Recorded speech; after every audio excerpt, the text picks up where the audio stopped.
Hai semuanya, jumpa lagi di channel YouTube Physics in Life. Di video kali ini kita akan belajar materi tentang hukum Archimedes.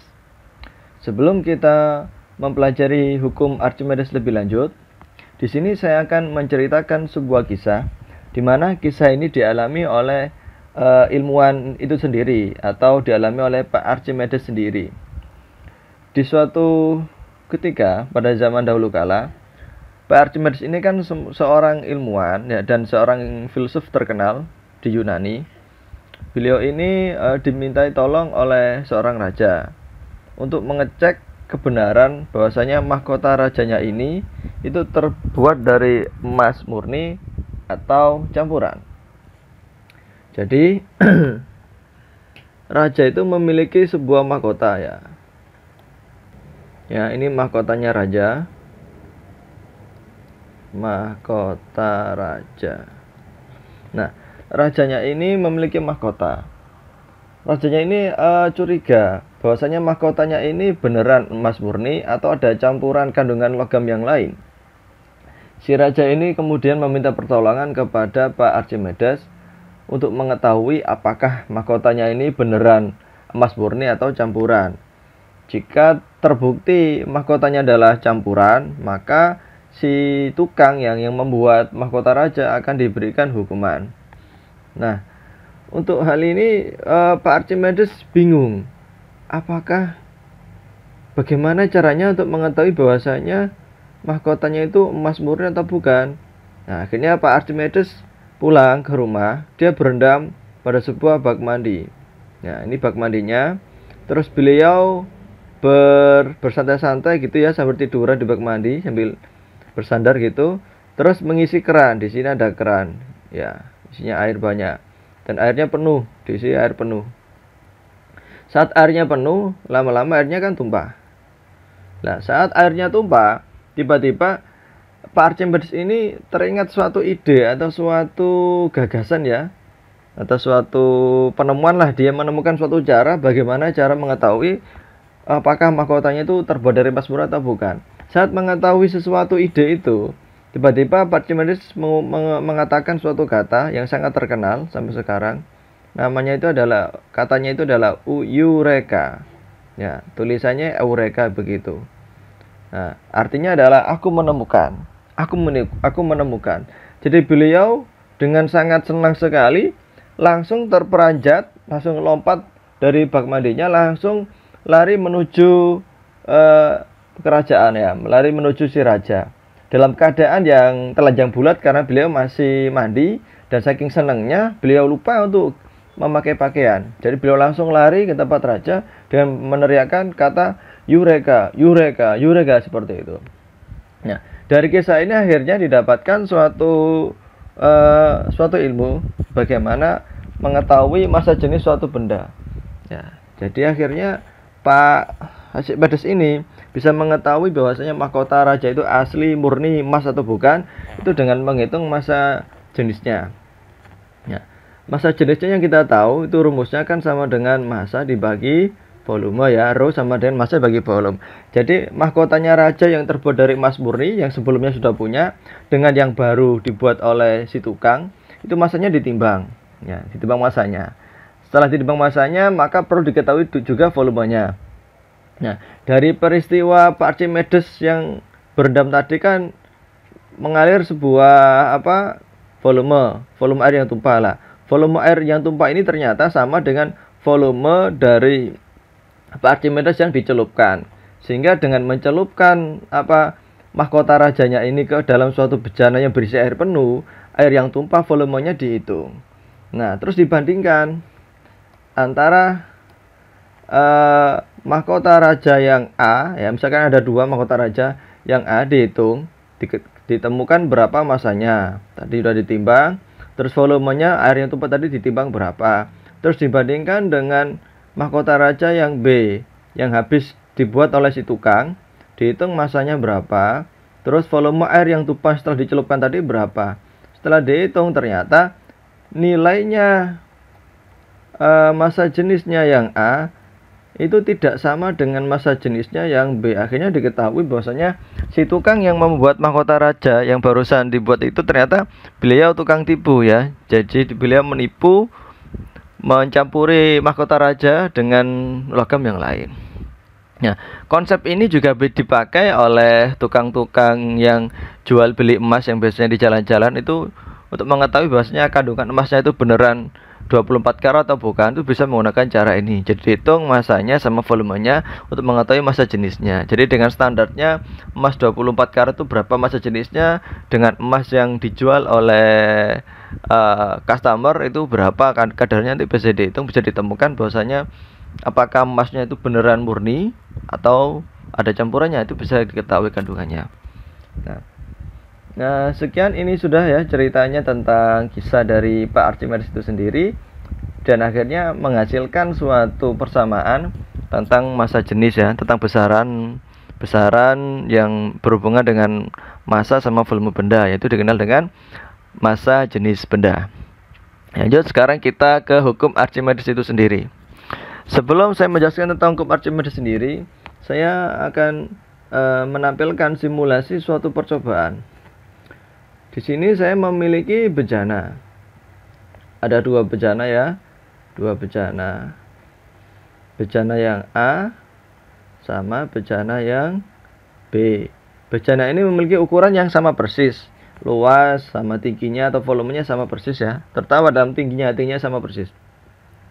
Lalu saya menjatuhkan sebuah benda dari atas. Nah, sebelum saya jatuhkan, yang B ini saya beri air. Jadi yang wadah B saya beri air ya. Saya beri air, airnya full, penuh. Tuh. Oke. Terus lanjutnya saya jatuhkan. Kedua benda ini saya jatuhkan. Jadi ini arahnya ke bawah jatuh, juga arahnya ke bawah jatuh. Lah, pertanyaannya, ketika mereka dijatuhkan pada saat yang bersamaan, siapakah yang jatuh ke dasar wadah ini lebih dulu? Apakah benda yang A atau benda yang B? Jika kalian mempraktekannya, maka jawabannya adalah benda yang A yang jatuh lebih dulu.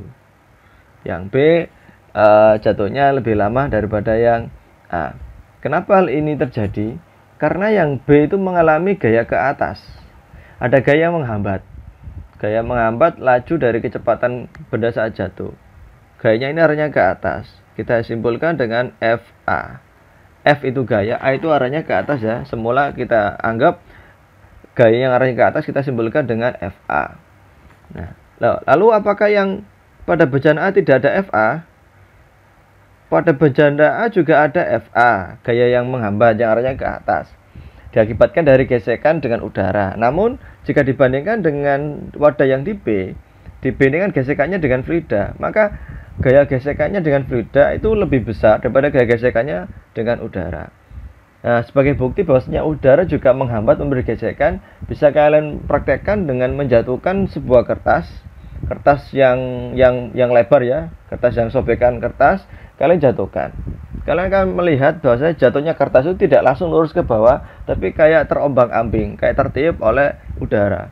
Walaupun di dalam ruangan yang tidak ada angin, tapi gerakan jatuhnya kertas akan terombang-ambing seakan-akan ada udara yang meniup. Itu menunjukkan bahwasanya udara pun juga menghambat gerakannya kertas tadi laju ke bawah. Jadi baik fenomena pada gelas A ya, pada A dengan wadah B semuanya memiliki gaya ke atas, akan tetapi gaya ke atasnya benda B lebih besar sehingga lebih lama turunnya dibandingkan dengan di wadah yang A. Nah, dalam hal ini kita akan membahas gaya yang ke atas itu apa sih gitu ya.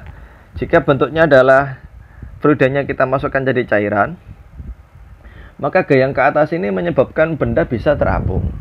Nah, kalau kita mencelupkan batu ke dalam suatu air ya, dengan kita mencelupkan styrofoam atau gabus, maka ada keadaan yang berbeda. Kalau batu tenggelam, kalau styrofoam bisa terapung. Jadi styrofoam bisa terapung itu karena ada gaya ke atas ya. Jadi FA ini sekarang diartikan sebagai gaya apung juga. Kalau tadi kita artikan FA adalah gaya ke atas, sekarang kita artikan sebagai gaya apung.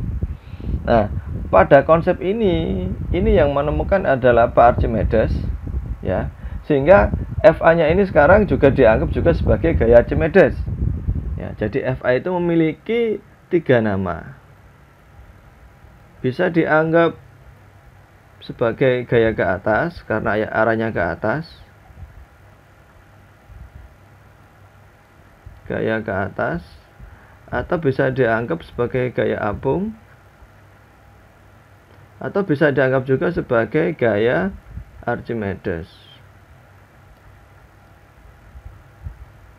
Nah, lanjut sekarang kita ke percobaan yang berikutnya. Ini saya punya wadah lagi, ya, yang sudah berisi cairan atau fluida, ya. Sudah berisi fluida. Sudah ada fluidanya. Terus di sini ada batang yang ada benda, ya. Bendanya akan saya celupkan. Sebelum saya celupkan, bendanya saya timbang menggunakan neraca pegas. Ya, di sini ada neraca pegas. Nah, ada neraca pegas, nanti ketahuan. Jadi dari sini ketahuan berapa berat dari bendanya. Karena bendanya saat ini berat kan arahnya ke bawah, ya. Karena bendanya masih posisinya di udara, jadi kita simbolkan ini WU, berat benda saat di udara. Lalu kemudian bendanya ini saya celupkan ke dalam sebuah wadah yang berisi fluida tadi. Ini kita anggap fluidanya diisi penuh, ya, diisi full. Nah, saat bendanya berada di dalam kan jatuh bendanya ini, jatuh ke bawah. Maka akan ada fluida yang tumpah. Seperti itu. Nah, terus saat ditimbang, ya, saat ini ditimbang menggunakan neraca pegas, nah, ternyata beratnya berbeda, ya. Jadi ini juga ada berat saat di dalam zat cair kita simbolkan dengan WZ, berat saat di dalam zat cair. Ternyata WZ-nya itu nilainya tidak sama dengan WU atau berat benda saat di udara. Nilainya tidak sama, jadi ada selisih. Nah, selisihnya ini ternyata yang dimaksud dengan gaya ke atas semula tadi itu. Jadi selisih beratnya itu ternyata berubah menjadi gaya ke atas. Atau dengan kata lain, besarnya berat benda saat di udara itu lebih besar daripada saat di dalam zat cair, ya. Jika dikurangi atau diselesaikan dengan berat benda saat di dalam zat cair, itu sama dengan gaya ke atas yang kita pelajari sebelumnya. Jadi gaya ke atas memiliki rumus yang sekarang yang pertama adalah berat benda di udara dikurangi dengan berat benda saat berada di zat cair. Ini rumusnya yang pertama kali tentang gaya ke atas atau gaya apung atau gaya Archimedes. Kita analisa lagi keadaan yang tadi. Saat ini berisi full fluida, ya, kita isi dengan fluida, kita isi penuh. Terus ini ada benda, ya kan kita celupkan, bendanya kan turun ke bawah, otomatis akan ada fluida yang tumpah. Nah, fluida yang tumpah inilah yang dimaksud dengan yang dipindahkan. Nah, ini yang dimaksud dengan yang dipindahkan, ya, jadi yang tumpah. Jadi kalau kita analisa tentang rumusnya gaya apung, jadi gaya apung FA sama dengan berat fluida yang dipindahkan, ya. Kalau kita jabarkan lagi, berat sama dengan massa dikalikan percepatan gravitasi, berarti ini massanya adalah massa fluida yang dipindahkan dikali dengan percepatan gravitasi. Lalu kita mengetahui bahwasanya massa jenis itu rumusnya adalah massa dibagi volume. Maka volume sama dengan massa jenis dikali volume. Jadi massa fluida yang dipindahkan kita rubah menjadi massa jenis fluida yang dipindahkan dikalikan volume fluida yang dipindahkan dikalikan percepatan gravitasi. Nah, massa fluida yang dipindahkan kan sama dengan massa fluida yang berada di dalam bejana. Jadi ini kita hapus. Jadi nilainya sama aja dengan rho fluida dikalikan volume fluida yang dipindahkan sama dikalikan percepatan gravitasi. Nah, akan tetapi kita tahu bahwasanya volume fluida yang dipindahkan itu jika keadaannya bendanya tercelup seluruhnya, maka volumenya kan sama dengan volume benda yang dicelup. Volume benda yang tercelup. Ya. Jadi ketika volumenya bendanya itu misalkan 20 mili saat dicelupkan ke dalam bejana dan tenggelam, maka di dalam bejana itu akan tumpah 20 mili juga volume air. Jadi sama ya. Nah, volume benda yang tercelup ini sekarang kita simbolkan menjadi VBF. VB berarti volume benda, F-nya menunjukkan fluida. Berarti VBF ini kita rujukan kepada volume benda yang tercelup ke dalam suatu fluida. Akhirnya rumusnya ini berubah menjadi rho fluida dikalikan dengan volume benda yang tercelup fluida dikalikan dengan percepatan gravitasi. Ini rumus untuk FA yang baru. Yang sebelumnya rumusnya FA adalah WU min WZ. Sekarang rumusnya FA adalah rho F dikali VBF dikalikan dengan G. Jadi kalau kita simpulkan, rumusnya FA ada dua.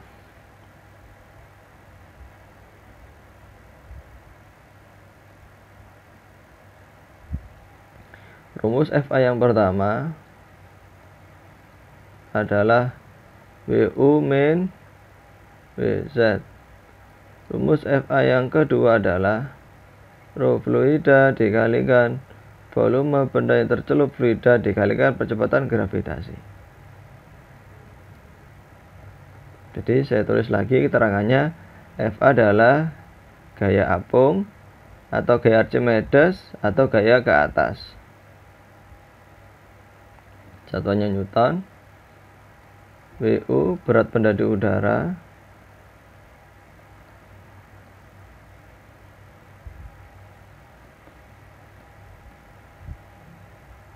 Satuannya Newton. WZ berat benda di dalam zat cair, di dalam fluida. Satuannya juga sama, Newton.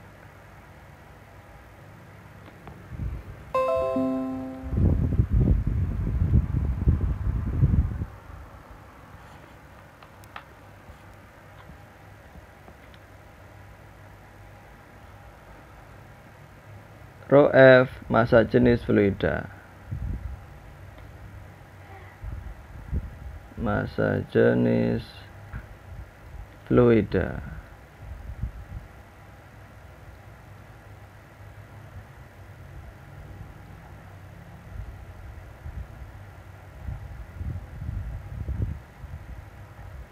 VBF adalah volume benda yang tercelup fluida.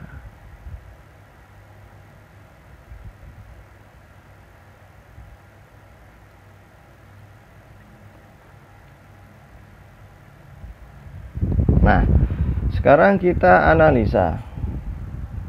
Dan sekarang kita akan menganalisa kaitannya berat benda dengan gaya ke atas. Karena tadi pada percobaannya saat bendanya dicelupkan ke dalam zat cair, bendanya itu memiliki berat juga mengalami gaya ke atas. Jadi sekarang mau kita bandingkan. Untuk gaya ke atas sendiri tadi dirumuskan rho F, rho fluida dikalikan volume benda yang tercelup fluida dikalikan dengan percepatan gravitasi. Nah, sekarang akan kita bandingkan antara gaya ke atas dengan berat benda. Karena saat benda berada di dalam zat cair, ada dua gaya yang bekerja, yaitu gaya berat benda itu sendiri dan gaya ke atas. Ya, untuk berat benda itu kan rumusnya kan massa kali percepatan gravitasi, yang mana massa itu kita jabarkan. Jika ini massa benda MB berarti MB, berarti ini massanya tadi kita jabarkan menjadi rho dikalikan V. Jadi rho nya adalah rho benda, V nya V benda kali G. Ini rumus untuk berat benda. Sedangkan untuk gaya ke atas sendiri tadi rumusnya adalah rho fluida dikalikan volume benda yang tercelup fluida dikalikan dengan G. Sedangkan kita tahu ketika bendanya dicelupkan seluruhnya, maka volume benda yang tercelup dengan fluida itu sama aja dengan volume benda seluruhnya. Jadi gaya ke atas saat bendanya tercelup, rumusnya berubah menjadi VB dikalikan G. Dari sini dapat kita perhatikan bahwasanya perbedaannya antara berat benda dengan gaya ke atas itu terletak pada massa jenis benda dan massa jenis fluida itu sendiri. Karena untuk volumenya dan percepatan gravitasi yang bekerja kan sama. Jadi jika ini saya gambarkan ke dalam suatu keadaan ya, ini ada bejana yang satu, bejana yang kedua, ini bejana yang ketiga. Asumsinya kita semuanya diisi penuh oleh air ya, diisi penuh oleh fluida lah. Nah ini fluidanya memenuhi bejana ini.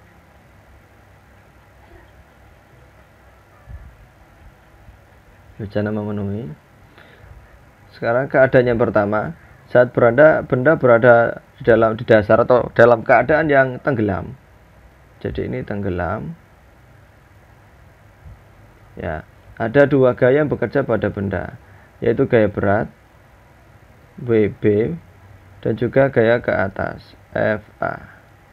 Maka supaya bendanya ini tenggelam, berarti gaya yang ke bawah harus lebih besar daripada yang ke atas. Nah, berarti berat benda, ini kasusnya adalah berat benda harus lebih besar daripada gaya ke atas. Ya, mengakibatkan dalam artian seperti ini. Supaya berat benda lebih besar daripada gaya ke atas, berarti rho benda harus lebih besar dari rho fluida. Karena hubungannya berat benda dengan gaya ke atas adalah pada rho-nya itu sendiri. Jadi ini kasusnya adalah rho benda lebih besar dari rho fluida. Tuh. Sekarang kasus yang kedua, gambar yang tengah. Saat bendanya berada di tengah-tengah sini, ini namanya istilahnya melayang. Saat bendanya melayang, nah berarti gaya yang arahnya ke bawah yaitu WB dengan gaya yang arahnya ke atas yaitu FA itu sama besarnya. Makanya di tengah-tengah dia melayang. Berarti berat benda sama dengan besarnya gaya ke atas. Otomatis mengisyaratkan bahwasanya rho-nya benda sama dengan rho-nya fluida. Sekarang kasus yang ketiga. Saat bendanya terapung di atas.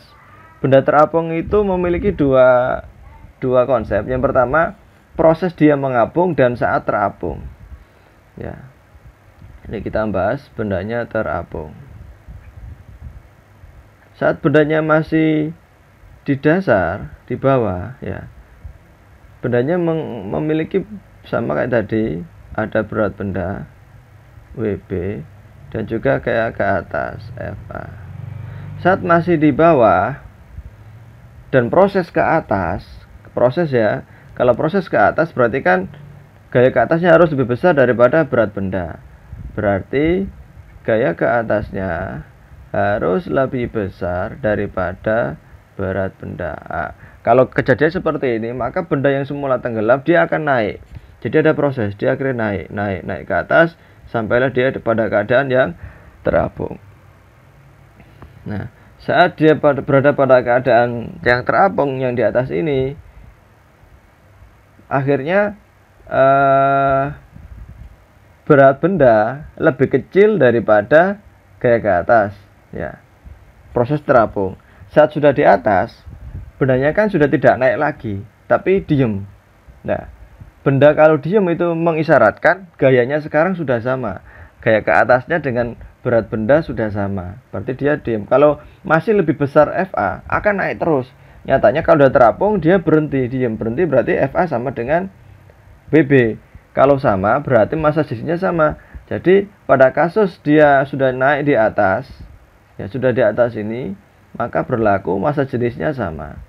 Massa jenis benda sama dengan massa jenis fluida. Berbeda dengan saat proses naik. Saat proses naik, massa jenisnya tidak sama, tapi setelah sampai di atas, nah sudah sama sekarang akhirnya. Seperti itu. Nah, ini merupakan ciri-ciri dari keadaan benda yang tenggelam, melayang, sama terapung. Jadi kalau tenggelam, syaratnya adalah massa jenis benda lebih besar dari massa jenis fluida, berat jenis benda lebih besar dari gaya ke atas. Kalau yang melayang, massa jenis benda harus sama dengan massa jenis fluida, dan berat benda sama dengan gaya ke atas. Kalau benda yang terapung, berarti gaya ke atasnya lebih besar dari berat benda, atau berat bendanya lebih kecil dari gaya ke atas, dan massa jenis dari bendanya itu harus sama dengan massa jenis fluida. Nah, ini merupakan materi konsep-konsep yang berkaitan dengan hukum Archimedes. Sampai di sini dulu materi pembelajaran hari ini. Semoga bermanfaat bagi kalian. Jangan lupa bagikan juga video ini dengan menekan tombol share supaya bermanfaat juga bagi yang lainnya.